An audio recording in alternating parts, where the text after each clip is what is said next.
तो कैसे हैं आप सभी डियर स्टूडेंट्स। तो आज जो है हम 12th क्लास की और यूँ कहिए तो पोइट्री सेक्शन से एक बहुत सी खूबसूरत सी पोयम मैं लेकर के आया हूँ जिसका नाम है fire hymn. Dear students, fire hymn.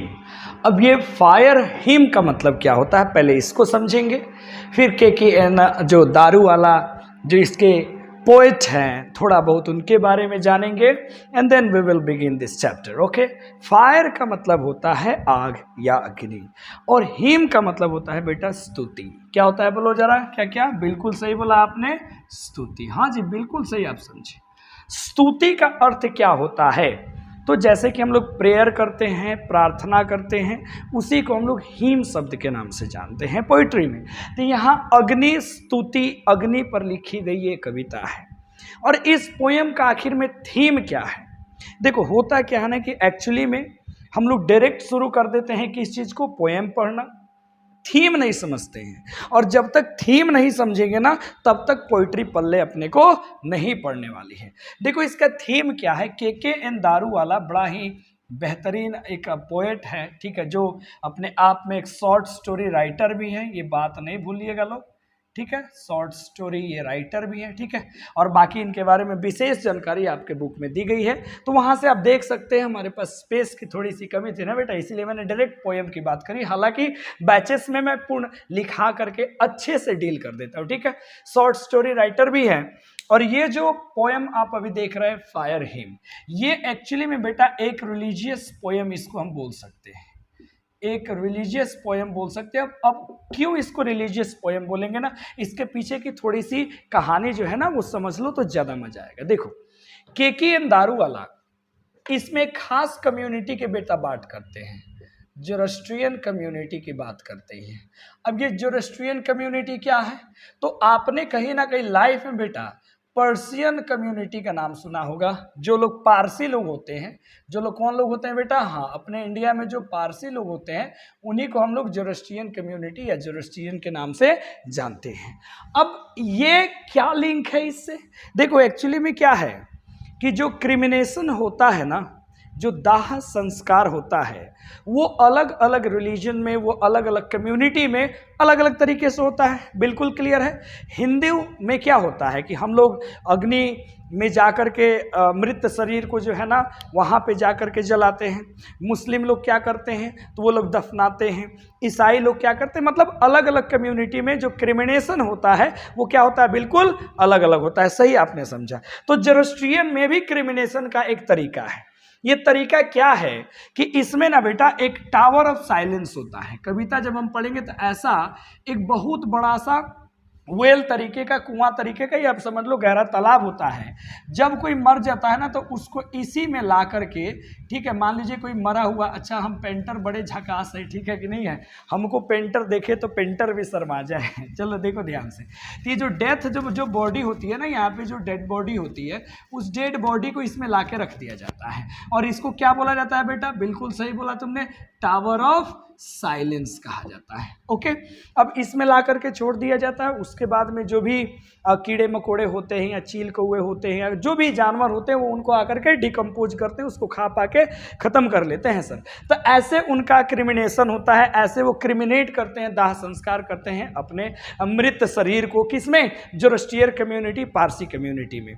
अब इसकी बात यहाँ पे क्यों आई सर, टावर ऑफ साइलेंस की बात? इसके पीछे भी जब हम लोग पोइट्री में आगे बढ़ेंगे तो हमें एक कहानी देखने को मिलेगा बहुत ही रोचक और मजबूरी। और ये समझिए कि एक व्यक्ति जो है मजबूरी वश कैसे जो है ना खिलाफ चला जाता है, खुद के खिलाफ, खुद के कम्युनिटी के खिलाफ। ये पोयम बेटा उसी की कहानी है, ठीक है। एक बात बताए, इसमें से कितने लोग ऐसे हैं जिन्होंने कभी लाश को जलाया होगा, जला नहीं होगा, या फिर किसी के दाह संस्कार में आप गए होंगे? अच्छा, ढेर सारे बच्चे बता रहे हैं, ठीक है ना। तो आप गए होंगे तो आप वहाँ का पूरा दृश्य देखिए। वो जो बर्निंग घाट होता है आमतौर पे कहाँ होता है? हिंदुइज्म में नदी के किनारे होता है। तो थोड़ा सा अगर उसकी हम लोग डिस्कशन कर ले तो बड़े प्यार से देखना। जो बर्निंग घाट होता है, मान लीजिए ये तुम्हारा रिवर है, ठीक है बेटा, कोई बात नहीं, चलो थोड़ा बहुत जो भी स्पेस है उसमें कमाल कर लेते हैं, ठीक है। तो ये अपना रिवर है और ये इसका मान ले बेटा बैंक हो गया। बैंक हो गया वही बैंक जिसमें तुम्हारा खाता खुला है? हाँ, नहीं नहीं, ये वो बैंक किनारा वाला, ठीक है। और यहाँ पे किसी का चीता है, ठीक है जी। यहीं पे राजा भी गए, यहीं पे रंग भी गए, यहीं सम्राट अशोक भी गए, यहीं चंद्रगुप्त मौर्य भी गए, यहीं चाणक्य भी गए। और जब ये चिता जब जलेगी बेटा तो इसमें से क्या होगा, ऐसे ऐसे करके, ऐसे ऐसे बटा जाता है, क्या होगा, ऐसे ऐसे इसमें से फ्लेम्स निकलेंगे। फ्लेम्स मतलब समझ रहे हो ना, ऐसे ऐसे बिल्कुल ज्वाला अग्नि के निकलेंगे, ये फ्लेम्स निकलता है। बिल्कुल सही बात। और इस वाले को हम लोग क्या कहते हैं अपने यहाँ, याद रखिएगा, इसमें एक शब्द लिखा है बेटा बर्निंग घाट। तो इस वाले चीज का नाम हम लोग क्या देते हैं कि सर ये तो बर्निंग घाट हुआ। तो बिल्कुल सही, समाधि स्थल, समाधि घाट जिसको कहिए जो होता है, ठीक है। इसमें इसकी बात की गई है। तो एक्चुअली में जो पोएट है ज़ोरोस्ट्रियन कम्युनिटी का है, और एक बार की बात होती है कि मजबूरी उसको अपने ही संतान को जाना पड़ता है अपने धर्म के खिलाफ, और यहाँ पहुंचना पड़ता है बर्निंग घाट को, और इस फ्लेम्स में उसको कंसाइन करना पड़ता है, उसको अपने ही संतान को आहुति देनी पड़ती है, मतलब उसको जलाना पड़ता है, दाह संस्कार करना पड़ता है। तो ऐसा क्यों हुआ, कैसे हुआ, और ये उसके धर्म के तो बिल्कुल खिलाफ वाली बात हो गई। तो फिर कैसा होता है यहाँ पे कहानी देखो। तो यहाँ से बेटा जो ये फ्लेम निकलता है ना, जो ये आग निकलता है, यहाँ एक सीन क्रिएट होता है जिसको बोला जाता है फॉस्फोरेसिन। ये जो ज्वाला जो यहाँ से प्रकट होगी, जो ऐसे ज्वाला पूरी निकलेगी, उसको बोला जाता है फॉस्फोरेसिन। अगर गौर से देख बेटा तो फॉस्फोरस तुमने सुना होगा, ठीक है ना। तो ये दोनों शब्द का जो है ना मिला के लिखा गया है। जो फॉस्फोरस तुम जानते हो, ठीक है ना, फॉस्फोरस में सीन आपका जोड़ दिया गया और फॉस्फोरेसिन बना दिया गया। मतलब फॉस्फोरस क्या होता है, बड़ी ज्वलंत पदार्थ होता है, जैसे माचिस की तिल्ली पे जो फॉस्फोरस लगा होता है, रेड फॉस्फोरस, उसको जलाते हैं, देखते हैं ज्वाला निकलता है। तो यही बर्निंग घाट पे जब कोई लाश जलती है तो ऐसे ही फॉस्फोरेसिन निकलता है। तो इसकी बात तुम समझ गए बड़े ध्यान से। अब जरा देखो, अगर तुम कभी भी, ठीक है ना, बर्निंग घाट से ऐसे गुजरे होगे कहीं भी, मान लो रात का समय हो, ठीक है, और तुम जो है ऐसे रास्ते में चल रहे हो और बगल में बर्निंग घाट हो, और वहाँ पे ऐसा संजोग बने कि कोई लाश जल रहा होगा, तो वहाँ तुम्हें क्या होगा, मन में तो पहले से बैठल बका कि शमशान घाट मतलब भूतों का जगह है, ये घर है, यहाँ से गुजरेंगे तो अभी लाश जल रही है तो कोई ना कोई धर ले, डरा दे। तो ऐसा क्या होता है बेटा, देख यहाँ से जो है, यहाँ पे जो भी बोन्स है, हड्डियाँ जो यहाँ पे बिखरी होती है, जैसा कि पोएट बता रहे हैं कविता में अपने कि सर यहाँ जो भी बोन्स है, इस पे जब मून लाइट पड़ता है, क्या पड़ता है, चांदनी रात में, यहाँ पे जो बेटा मून लाइट पड़ता है, अच्छा गाने में चले गए, मून लाइट जब यहाँ पे पड़ता है तो स्कटल होता है। स्कटल का मतलब होता है छितरा जाना, बिखर जाना। तो यहाँ से जो निकलता है ना, तो यहाँ से जो इमेज बनता है, जो इसके लाइट से जो इमेज बनता है वो किसकी तरह दिखता है, घोस्ट की तरह, भूत की तरह, और लगता है जैसे घोस्ट यहाँ पे वॉन्डरिंग कर रहा है। और ये फ्रीटेन करता है बेटा। फ्रीटेन शब्द का मतलब होता है डराना। फ्रीटेन का मतलब होता है डराना। डराता किसको है, पासर बाई। पासर बाई का मतलब होता है ट्रैवलर्स जो चलते रहते हैं। अब कहानी क्या है जरा समझेंगे तो ये तो समझ गए कैसी कैसी बात है। मतलब पोएट बेटा ज़ोरोस्ट्रियन फैमिली से है, मोस्ट वीवीआई लाइन है तुम्हारे एग्जाम के लिए, पारसी कम्युनिटी से है। उसमें दाह संस्कार टावर ऑफ साइलेंस में ले जाकर के मृत को छोड़ दिया जाता है, लेकिन उसको मजबूरी आती है कि उसको फ्लेम के अंदर उसको डालना पड़ता है, शमशान घाट के पास जाना पड़ता है। तो ये तुम्हारा है रिलीजियस के अगेंस्ट गया। फिर अग्नि प्रकट होकर के उससे कहती है कि जा बेटा मैंने तुझे माफ किया। वो भी लाइन हम लोग पढ़ेंगे। तो होता क्या है कि एक बार कवि के जो पिताजी हैं वो कवि को लेके जाते हैं ऐसे ही समाधि घाट बर्निंग घाट। पहले थीम समझ लो यार, लाइन तो कोई भी पढ़ के रामायण बक देता है, उसमें कोई टेंशन नहीं, पहले थीम तो समझ। तो कवि अपने पिताजी के साथ में कहाँ पहुँचता है, ऐसे ही किसी बर्निंग घाट पे। बड़े प्यार से समझ लो, ये अगर कवि के बाबूजी है सर, ठीक है, बड़े प्यार से समझिएगा। तो ये छुटकू मियाँ कौन है, तो ये अपने पोएट है सर। चलो जी, बड़े बड़े घुंघराले घुंघराले इनके बाल हैं, ये जाते हैं। तो ये इनके हो गए फादर साहब और ये हो गए पोएट। तो ये जो है एक समय की बात है, कहाँ पहुँचते बेटा, इसी बर्निंग घाट पे। तो पिताजी अपने इस पुत्र को यानी कि के अंधारू वालों को दिखाते हैं कि देख देख जरा उस अग्नि को, कैसे उसने जो है अध जला रख दिया है मेरे शरीर को। क्यों हुआ है ऐसे, मानो जैसे अग्नि ने अपने मृत्यु को भूल गया हो। तो वहां पे वो दृश्य होता है। यहाँ पे हम लोग एक और चीज हम लोग सीखते हैं कि दुनिया में हर चीज का कोई ना कोई ड्यूटी होता है। मेरी भी ड्यूटी है आपके भविष्य को क्या करना, बिल्कुल बनाना। एक नालायक बोल रहा है कि बच्चे को बिगाड़ना है, बनाना हमारी ड्यूटी है। अगर हम ड्यूटी अच्छे से ना करेंगे तो आप बोले सर आप तो अनैतिक व्यवहार मेरे साथ कर रहे हैं, उसी के डिब्यूचरी नामक वर्ड इसमें कहा गया है। तो अग्नि भूल जाती है मृत को अच्छे से जलाने के लिए, तो यही कभी अपने मुट्ठियों को जकड़ करके कसम लेता है कि हम क्या करेंगे, कभी भी इसको इस भूल का भागी नहीं होने देंगे। तो कहानी यही है, एक तरफ बर्निंग घाट का पूरा एक्सप्लेनेशन दिया गया है, जीवंत स्वरूप बनाया गया है, अग्नि को एक नॉन लिविंग थिंग ना लेकर के लिविंग थिंग बनाया गया है, पर्सोनिफिकेशन का यहाँ पे प्रयोग किया गया है। याद रखिएगा, अगर एग्जाम में पूछ देता है कि कौन से यहाँ पे प्रयोग किया गया है, ठीक है ना, पर्सोनिफिकेशन का प्रयोग किया गया है। फायर को यहाँ पे पर्सन का रूप दिया गया है। जहां भी किसी नॉन लिविंग थिंग को अगर पर्सन का रूप देते हो तो बेटा फिगर ऑफ स्पीच में तुम्हारा बनता है पर्सोनिफिकेशन। समझ गए ना। तो यहाँ बर्निंग घाट की चर्चा होगा। यहाँ पिता के साथ में गए होते तो क्या दृश्य देखते हैं, उसके बाद वो बताते हैं कि अग्नि किस तरीके से अपना रोल जो है ना नहीं निभा पाती है। उसके बाद वो अपने जीवन के बारे में बताते हैं कि एक बार की बात है, आज से इतना साल पहले मैंने अपने पहले संतान को अग्नि के हवाले कर दिया था। क्यों किया था, चलो देखते हैं जरा पोएम में। ठीक है, फर्स्ट लाइन है आपका पोएम का कि the burning ghat erupted phosphorescence. Burning ghat समझ में आ गया, शमशान घाट। इरप्ट का मतलब होता है बेटा, मतलब निकलना। इरप्ट का मतलब क्या होता है, याद रखिएगा, निकलना या प्रकट होना। ठीक है, देख मैं बराबर अपने स्टूडेंट्स को कहता हूं कि बाबू हमार, अगर हिंदी याद करोगे तो इंग्लिश में कमजोर हो जाओगे।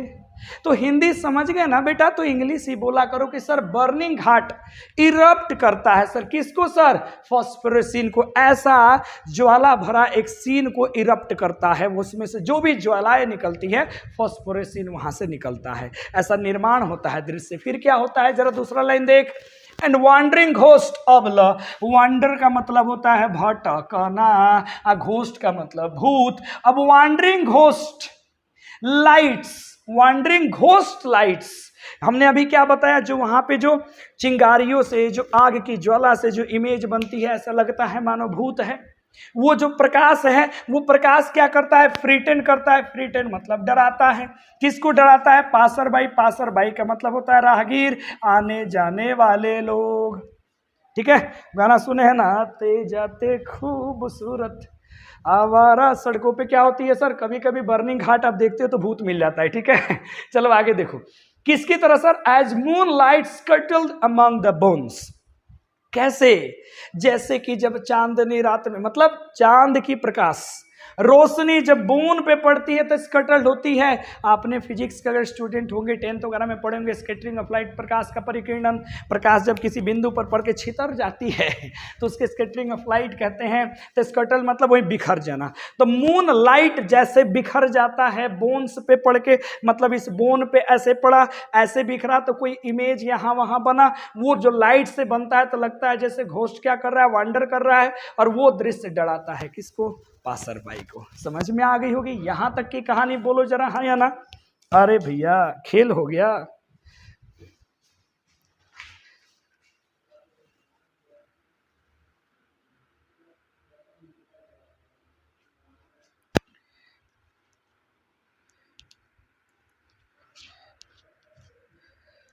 चलो भैया, तो यहाँ तक कहानी समझ में आ गई। क्या कहानी था कि जब बर्निंग घाट की यहाँ पे दृश्य दिखाया गया, इरप्ट कर रहा था फॉस्फोरेसिन, और वहाँ से जो भी मून लाइट जैसे पड़ता था हड्डियों पे, तो स्कटल्ड होकर के वहाँ भूत या आकृति बनाता था। वो लाइट जो वहाँ के पासर बाई को डराता था। यहाँ से क्लियर हो गया। यानी कि पहले स्टेंजा में इन्होंने बर्निंग घाट के पूरे उस दृश्य का क्या किया, वर्णन कर दिया। अब अगली कहानी में देखेंगे जरा अगले पैराग्राफ किस ओर लेके चलता है। चलो जरा उस ओर चलते हैं। देखो जरा क्या बात है, रुक जा भाई तू, चल देखिए। वंस स्ट्रोलिंग, स्ट्रोल शब्द का मतलब क्या होता है, वॉक करना, आराम आराम से चल के जाना। तो एक बार स्ट्रोल करते हुए हम गए नीचे, और पास्ट, यहाँ पास्ट एक प्रेपोजिशन है बेटा। ये क्या समझाता है कि जब किसी वस्तु या स्थान के सामने कोई घटना अगर घटती है तो उस सामने के लिए पास्ट का इस्तेमाल करते हैं। मतलब इमेजिन कर कि नीचे नदी है, ऊपर से तो तुमको आना है, सड़क ऊपर है, जैसे नहर वगैरह होता है तो ऊपर से आ रहे हैं तो नीचे आओगे, और रिवर बैंक के पास आओगे, और पास्ट किसके आओगे, उस शमशान घाट बर्निंग घाट के ठीक सामने। तो एक बार की बात है, strolling down past river bank and घाट।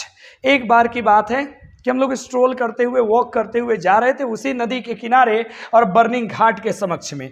तो हमने देखो वी आ गया ना, वी तो प्लूरल होता है, मतलब इनके बाबूजी। और ये कहानी को बड़े प्यार से समझना। वी सॉ, हम लोगों ने देखा, क्या देखा? एम्बर्स को। क्या देखा? एम्बर्स। अब बच्चे एम्बर्स नहीं समझ पाते हैं। देख, एम्बर्स का मतलब होता है, जब सेक ओक लगाए हैं कभी मीट वगैरह का? नहीं लगाए हैं। चलिए, अगर आप लगाते हैं तो नीचे कोयला रख के ऐसे डुलाते हैं ना, समझ रहे हैं? तो उसमें से जो रेडनेस जो निकलता है वही अंगारे हैं सर। अंगारों पे पैर मत रखिए दिल वाले, नहीं तो जल जाएगा, ठीक है? तो वो अंगारों को एम्बर्स कहते हैं। तो हमने देखा अंगारों को। अंगारे क्या कर रहे थे? Losing their cruel redness. देखो, क्रूएल काइंड का अपोजिट होता है, और रेडनेस मतलब लाल। ये जो अभी रेड रेड में लिख रहा हूं, ऐसा कुछ। तो एम्बर्स में से क्या लूज हो रहा था, क्या निकल रहा था?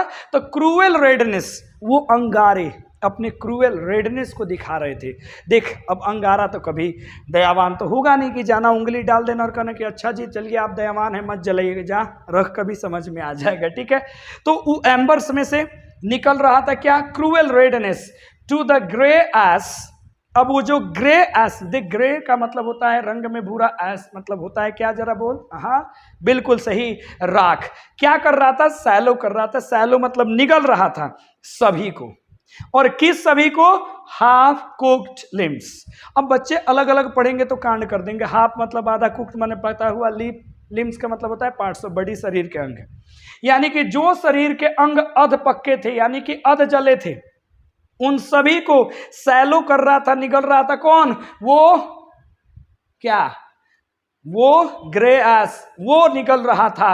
और ये ग्रे एस किसका था? तो ये ग्रे एस था एम्बर्स का। मतलब आप देखते हैं ना, कभी कभी अगर आप शमशान घाट पे अगर सुबह आप जाएंगे, जब लोग जो है जैसे जला दिया रात को, ठीक है, और कल होकर के जब सुबह में लोग जाते हैं ना, सब कुछ जो भी है उसको बुझा देने, फिर दूध और पानी से ऐसे हम लोग के यहाँ जैसे नॉर्मली होता है, अस्थियों को उठा करके कलश में रख के लेकर के हम लोग आते हैं, फिर वहाँ पौधा वगैरह लगाते हैं। तो वहाँ जाएंगे ना तो देखेंगे जो हड्डियाँ है ना, हड्डी राख में लिप्त है। ऐसा लगता है कभी को जैसे मानो राख उन हड्डियों को निगल रहा हो, ऐसा यहाँ पे दृश्य बनता है। यहाँ तक क्लियर हो गया? पक्का क्लियर हो गया होगा। आगे देखो जरा, बोर विटनेस किसको कहते हैं? देखो, एक तो होता है आई विटनेस। आई विटनेस का मतलब क्या था? चश्मदीद गवाह। तो यहां पर भी बोर विटनेस है। बिल्कुल हम गवाह हैं सर। हम किस चीज के गवाह हैं? जन्म से ही गवाह है सर, छोटे थे तब से गवाह है सर, फायर के डिब्यूचरी का। डिब्यूचरी का मतलब होता है बेटा इमोरल बिहेवियर। इमोरल बता जरा क्या? बिहेवियर, अनैतिक व्यवहार। अब देखो, फायर के बाद एपोस्ट्रोफी एस लगा है। जैसे तुम लिखता है ना सोहन की माँ, तो सोहन्स मॉम लिखते हो। चंदन सर की क्लास, तो चंदन ऐसे करके क्लास आप लिखते हो, एपोस्ट्रोफी एस लगाते हो। तो किस में? सजीव में ना लगाते हो, निर्जीव में तो लगता नहीं है। तो यहाँ पे फायर को पर्सोनिफिकेशन कर दिया गया है। ये निर्जीव नहीं रहा, इसको कवि ने सजीव का रूप दिया है और बोल रहे हैं कि हम वेर विटनेस हैं। किस चीज के? आग के इस इमोरल बिहेवियर को। कौन सा इमोरल बिहेवियर? जो आग ने सारे अंगों को अच्छे से नहीं जलाया, ये आग का इमोरल बिहेवियर है। उदाहरण के रूप में जैसे हमारा काम क्या है? आप सभी को पढ़ाना। अगर हम आप सभी को नहीं पढ़ाएंगे तो आप बोलेंगे सर ये तो आपने डिब्यूचरी हो गया सर आपका। ये डिब्यूचरी समझते हो ना? ये नाउन होता है जो डिब्यूचरी हो गया, मतलब अनैतिक व्यवहार आपने किया सर। सिलेबस का जिम्मा लेके सिलेबस खत्म नहीं किया, समझे बालक? आगे आ जाओ, देखो यहाँ जरा, माई फादर सेड। अब इन सभी दृश्य को देख करके मेरे पिताजी ने हमसे कहा, क्या कहा? कि यू सी, देखा तुमने, दोज, उनको, हाफ बर्न्ड फिंगर्स को, उस अध जले उंगलियों को देखो, and bone stubs, bone stubs मतलब ये होता है हाफ बर्न्ड, और आधे जले उन हड्डियों को। और यहां उन्होंने लगा दिया क्वेश्चन मार्क कि ऐसा कैसे हो गया।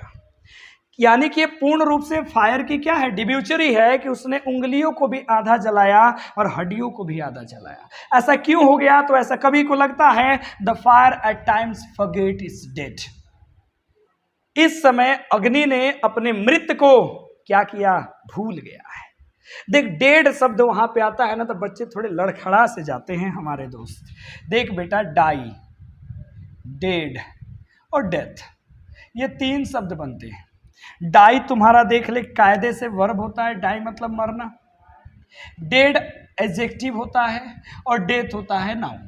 डेथ क्या होता है? नाउन। इसका मतलब होता है, डेथ का मतलब मृत्यु, इसका मतलब होता है मरा हुआ। और यहाँ पे जो ये शब्द लगा है ना, ये शब्द अपने आप में पॉजेसिव एडजेक्टिव है और इसके बाद आने वाला शब्द हमेशा होता है नाउन। यानी कि डेड को इन्होंने किसके रूप में यूज किया बेटा? नाउन के रूप में। तो आग अपने मृत को यानी कि डेड बॉडी को भूल जाता है, तो वो उस समय क्या करता है? उनको अधजला छोड़ देता है। समझ रहे हैं? और ये डिब्यूचरी है, ये इमोरल बिहेवियर है, ये अनैतिकता है, ये ड्यूटी अच्छे से परफॉर्म न करने का इशारा है, इसलिए ये सब कुछ बचा हुआ है।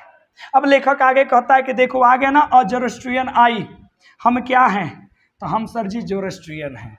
हम सर जी क्या हैं? जोरोस्ट्रियन है। यहाँ से समझ लेना एच मिसिंग था। जोरोस्ट्रियन है मतलब हम तो पारसी हैं। हम क्या हैं? पारसी है। अब कहानी मोड़ ले रही है। माई चाइल्ड फिंगर्स क्लींस, देखो चाइल्ड फिंगर्स, जो छोटी छोटी इनकी जो उंगलियां थी, देखेंगे ध्यान से, जो छोटी छोटी बचपन में इनकी जो उंगलियां थी ना बेटा, ये उंगलियां क्या उन्होंने क्या? क्लिंच किया, ऐसे ऐसे उन्होंने उसको ऐसे बंद करा और into a little little note. Note का मतलब होता है गठ बनाना, तो लिटिल नोट में, और उससे क्या हुआ? दर्द हुआ। अब तुम ऐसे जो है ना, जैसे हम लोग नहीं यहाँ कहते किचकिचा के पकड़ना, मतलब जोर लगा के ऐसे करोगे तो थोड़ा सा पेन होगा।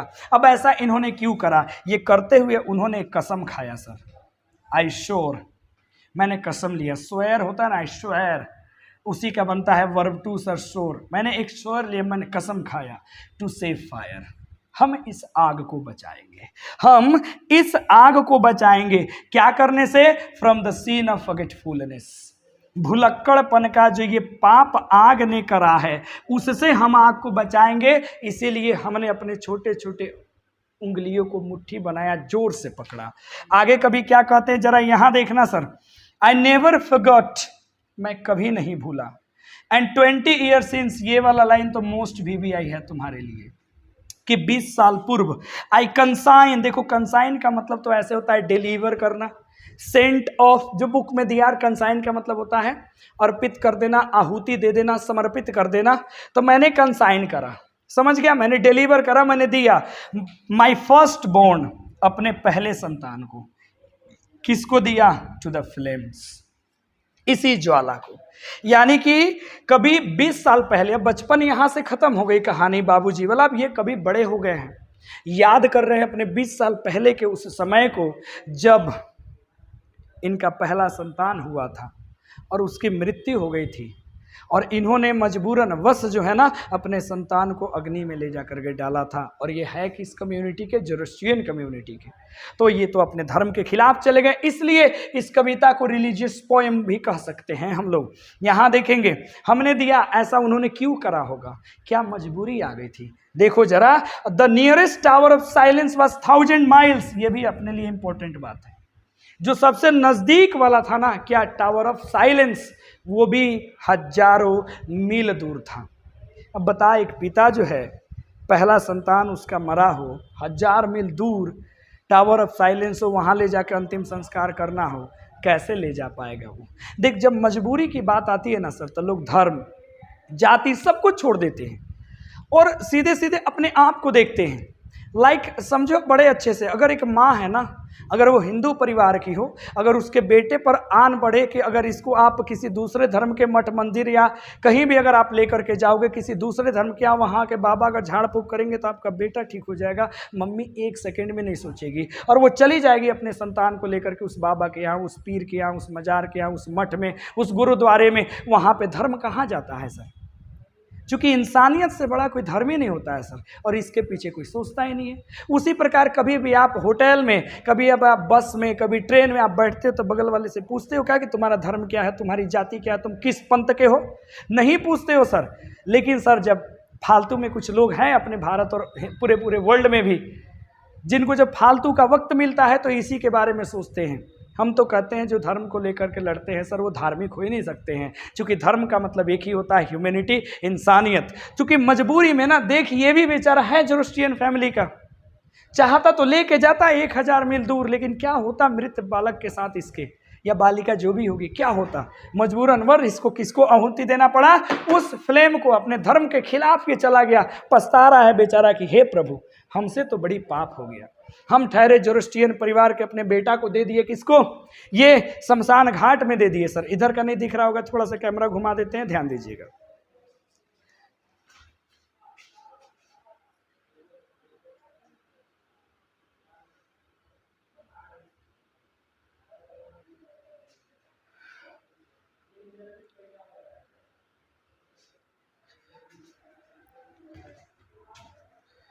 ठीक है ना बच्चे, तो कहानी यही है कि जब अपने पे आन पड़ती है, जब मानव पे आन पड़ती है ना, तो धर्म समुदाय सब कुछ छोड़ करके उसके पीछे पड़ जाता है। तो ये होटल वाली थिंकिंग यार, ये बस ये ट्रेन वाली थिंकिंग यार, ये मजबूरी यार, हमारे पास तुम पढ़ने आते हो, कभी सोच के आए हो सर किस धर्म, किस जाति, किस समुदाय से बिलोंग करते हैं? नहीं आए होगे। दोस्ती करते हो, पूछ के करते हो? नहीं करते हो यार। तो फिर जीवन में आगे चल के नालायकों की तरह धर्म के नाम पे क्यों लड़ते हो? ऐसे बेहुद्दे लोग हैं, हर धर्म में लोग पाए जाते हैं जो लड़ाने का काम करते हैं। बिल्कुल फॉलो नहीं करेंगे। अगर ये बात समझ में आई तो कृपया फॉलो करिए, नहीं आए तो लड़ो यार, मरो, और क्या करना है, जैसी करनी वैसी भरनी। यहाँ देखो, the fire hymn said to me, अब बेचारे को जब अफसोस हुआ ना कि हमने तो बड़ा कांड कर दिया, तो उस फायर हिम ने, जिसको पर्सोनिफिकेशन इन्होंने करा, इंसान की तरह माना, वो इससे कहता है, मतलब मान लो कि अग्निदेव यहाँ पे प्रकट हो गए। अग्नि प्रकट होकर के कहती है कि बेटा जा, you stand for a vegan, you stand for given, जा तुम्हें मैंने माफ करा, छोड़ दिया मैंने। अब कभी तो यहाँ पे टूटे हुए हैं, फिर भी रेबेलियस बन गए। देखो रेबेल एक शब्द होता है, आपने फिल्मों में देखा होगा, फलानवा the rebel, rebel the returns, बागी, बगावत करने वाले लोग, the people who do not follow the rules, जो नियमों को पालन नहीं करते हैं सर, वो होते हैं रेबेल, वो होते हैं बागी, वो होते हैं बगावती लोग। तो ये टूटे हुए थे सर, फिर भी इन्होंने रिबेलियस करा, बागी बने, और फिर इन्होंने इस समय भी शोर लिया, कसम लिया अपने धर्म के खिलाफ जा करके कि मैं इस आग को बचाऊंगा। किससे? इस फॉरगिविंग के पाप से, कि आग क्षमा भी हमें कर दिया, ऐसे तो कोई भी आएगा किसी को भी ये क्षमा करते जाएगा, तो मैं इसकी ड्यूटी परफॉर्म कराऊंगा, और मैं कभी भी इसको इस भूल से, देखो दो बात हुआ है, फॉरबिड, यहाँ पे एक बात हुआ है किसका, जो पहले बात हुआ है या जब फॉरगेटफुलनेस की, और यहाँ पे फॉरगिविंग की, दो बार दो सीन की बात हो रही है जो अग्नि करता है, एक भूल जाना और एक क्षमा कर देना। तो इन दोनों पाप से मैं बचाऊंगा। मैं कौन? केकियन, दारू वाला। और इस तरीका से वो धर्म के खिलाफ चले जाते हैं। और ये कविता हमें बहुत कुछ सिखाता है, बहुत कुछ सिखाता है कि जब आन पड़े तो लोग धर्म के खिलाफ भी जाता है, ठीक है ना। तो यहाँ पे ये गए अच्छा कर्म करने के लिए, और इधर में इन्होंने बताया कि कैसे बर्निंग घाट होता है सर, और ये बर्निंग घाट क्या होता है आपको भी पता चल गया। तो उम्मीद करता हूँ कि ये वीडियो पसंद आया होगा, और मुझे जैसा उम्मीद लगता है आपने बहुतों जगह इस पूरे के पूरे पोएम को पढ़ा होगा। अगर अच्छा लगा होगा तो कंटिन्यू वही करना जो सारे लोग कहते हैं, दिल करे तो जुड़ो, जुड़ने का मौका दो, सबको जोड़ो, नहीं तो thank you very much, bye bye.